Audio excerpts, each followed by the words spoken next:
Hey friends, Diana here from Garden Love. So it's raining here in Southern California. It's a beautiful view. It's crazy. The rain is like super light but very consistent, so we're getting a lot of water.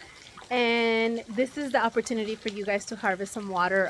Every year I do this video to remind you guys to put some buckets out, to put any containers that you can find that can hold some water.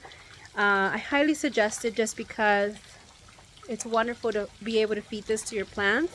Also, things are just a little crazy right now, and if you can store water as much as you can for your plants for a rainy day or a dry day, whatever you want to call it, I highly suggest that you guys do that.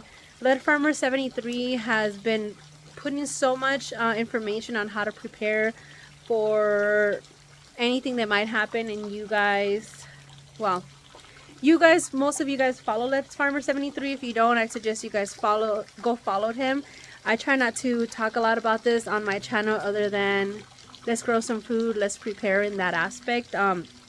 Last year I bought a dehydrator and I'm finally using it. So I dehydrated some oranges, so I'm very excited about that, and I'm just going to try to look for other things to dehydrate to store whatever food I can. And you know, I mean, for a treat or for when you need it. So this video is going to be mainly about harvesting some water. Let me show you guys some of the things that we've done to harvest some water, and hopefully that gives you guys a few ideas. The most obvious one is this barrel that's right underneath the water gutter, and it got filled in a matter of actually overnight. So I decided to put a trash can that I have a lid for. And obviously this would be the first water that I'm going to use. This can be moved. I wish I had more of them because I could just be rotating them until they get all full, and then with the dolly we can move them to store them for the garden during the summer days when it gets really hot and we have you know, you don't want to use your regular water because your bill goes up. You want to use some of this water, not to mention that the rainwater is actually one of the best waters you can feed your plants. So yes, this is an option. Let me show you a few other things that I've done to actually harvest some water. Now, I shouldn't say I, because most of the labor my husband ends up doing. I'm actually the brains of the operation most of the time, but he ends up doing all the work. He usually has his brothers come over and help him, or a friend. We're very blessed to have friends that are always willing to help us in our projects. And as you can see here, we got some of these, and we put a gutter and a hose to fill this up. I'm surprised this hasn't filled up because the other container has been completely filled in a matter of minutes, the trash can I should say. But like my husband said, this is a lot smaller than my entire house, so that makes a lot of sense. But hey, we're almost at 275 gallons of water that my garden is going to be so appreciative when I use it during the summer days.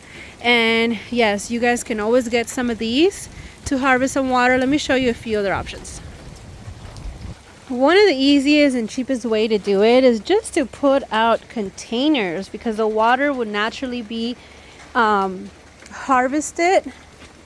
Not as much, but you can get some water out of this, and I'm going to use these to water my plants inside my greenhouse. And I used to have a kit to actually harvest some water off of this, which I have to look for because I haven't been able to find it. But anyways, those are some of the options. So I want you guys to go out there, put some buckets, harvest some water for your greenhouse, harvest some water for your animals, harvest some water for those days when it's super dry and your plants just need a little boost.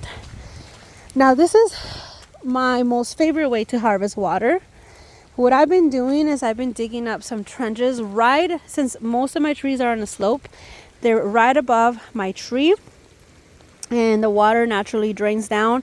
This will get full, this will get seeped down into the ground, and just like gravity works, it will eventually get to the roots of my tree. So I've been doing that to just about all my trees in the ground. These are some holes that I plan on planting trees. I dug them up a little bit just so we can actually get some saturate the earth with some water, some rainwater. Look at this. Isn't that amazing? This is gonna be our berry patch. Right here, water.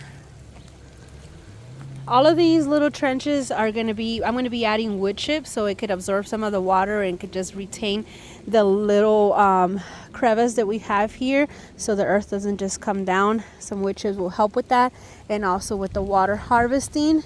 Literally all of my trees have a trench right above them, and like I said, I will be adding some wood chips there to help with the water retention.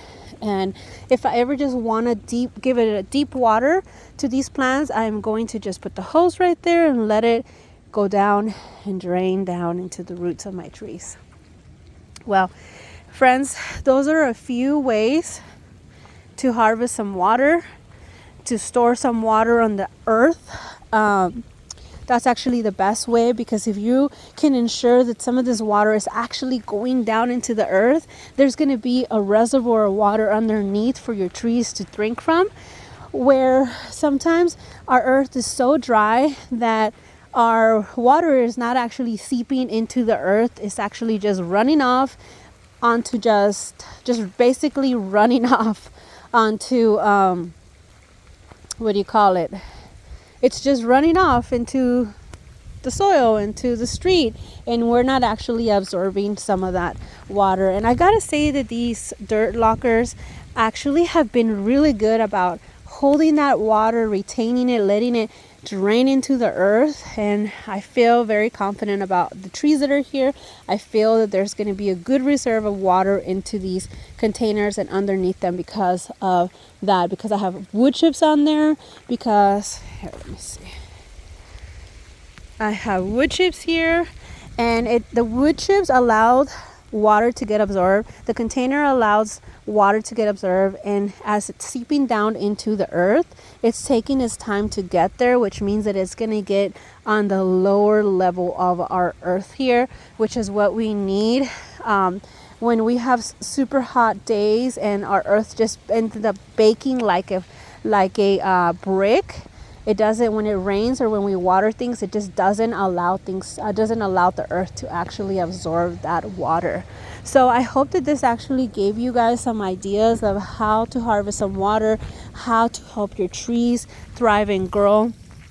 And yes, friends, I'm actually in the rain doing this with you guys. It's because it's beautiful being out here, and because it's important that I get this message out to you guys to take advantage of the days that you get rain and actually harvest some and save some for a rainy or dry day. As you can see, look, if you don't harvest it, all this water just goes down to the street, into the gutters, into the river banks, and out to the ocean, and we don't actually get to get the benefits of it. So I'm really excited about this, and I hope this has inspired you to actually harvest some water.